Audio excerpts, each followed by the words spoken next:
Well, hello there, fellow intellectuals. Have you noticed? We're living in a golden age. An age where every Tom, Dick, and Harry with a smartphone considers themselves an expert on everything. Thanks, social media. You've democratized knowledge. Or should I say the illusion of knowledge? Remember when you turned to actual experts for information? Doctors, scientists, historians? Yeah, me neither. Why bother with research when you can get wisdom from a random Facebook post? Gone are the days of rigorous academic debate. Today, expertise is measured in likes, shares, and retweets. Who needs a PhD when you have 5,000 followers? You haven't experienced intellectual superiority until you've shut down a climate change denier on Twitter. Boom! Mic drop. Expertise asserted. But in all seriousness, while the internet has connected us in unprecedented ways, it's also created this bizarre ecosystem where everyone's an expert and therefore no one really is. And that, my friends, is a problem. Let's talk news, shall we? Remember newspapers, those flimsy things printed with ink that would get your hands all dirty? Good times. Nowadays, we get our news from the infinitely more hygienic source, our social media feeds. Why bother with pesky journalists and their annoying fact-checking habits when you can get the latest scoops directly from that guy you went to high school with who now sells essential oils online? It's truly remarkable. Social media has managed to turn news into something akin to a game of telephone, where information gets passed around, distorted, and reinterpreted with each share like a digital game of hot potato. Except instead of burning your hand, you end up believing that vaccines cause autism. And the beauty of it all? You don't even have to actively seek out this misinformation. It comes to you. Our personalized news feeds, curated by those ever-so-helpful algorithms, ensure that we're constantly bombarded with information that confirms our existing biases. After all, who wants their worldview challenged by pesky facts and opposing viewpoints? It's much more comforting to exist in a bubble of blissful ignorance, surrounded by like-minded individuals who validate our every thought. Echo chambers. Those cozy little corners of the internet where everyone agrees with each other, and dissenting opinions are met with the swift justice of a well-placed block button. It's like a digital kumbaya.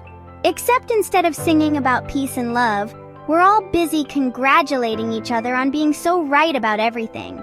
Now you might be thinking, but John, isn't it good to surround yourself with people who share your values? And to that I say, sure, in moderation.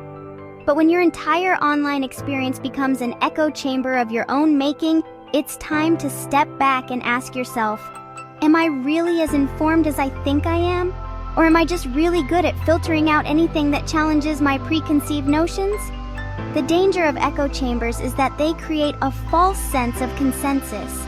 We start to believe that our opinions are the only valid ones, and anyone who disagrees is either misinformed or malicious. This is how polarization festers and civil discourse goes to die. Section 4. The art of skimming headlines and reacting. Let's be honest, folks. We're all guilty of it. That quick scroll through the news feed, skimming headlines, forming opinions based on a sentence or two, and then unleashing our unfiltered thoughts onto the unsuspecting world. Who has time for actual reading and critical thinking when there are so many memes to be shared and arguments to be won? And don't even get me started on the comment sections. Those cesspools of human intellect where grammar goes to die and logic takes a permanent vacation? It's like watching a train wreck in slow motion, except instead of twisted metal and broken glass, you're left with the shattered remnants of coherent thought. But hey, who needs nuance and context when we can reduce complex issues down to bite-sized chunks of outrage? It's much easier to fire off a snarky comment than it is to engage in meaningful dialogue. And besides, expressing outrage is practically a competitive sport on social media. The angrier and more self-righteous, the better. Section 5. In conclusion, we're all experts here, except not really. So there you have it, folks. Social media, in all its glory, has transformed us into a society of self-proclaimed experts, fueled by algorithms, echo chambers, and a chronic case of TLDR syndrome. We're quick to judge, slow to listen, and even slower to admit when we're wrong. But hey, At least we're all incredibly confident in our own opinions, right? And isn't that what really matters in the end? Okay, maybe not.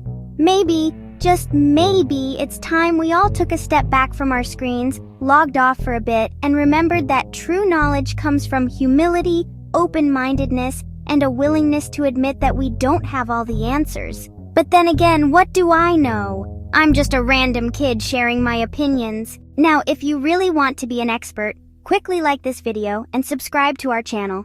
Share so your friends can learn a thing or two as well. Thanks and goodbye.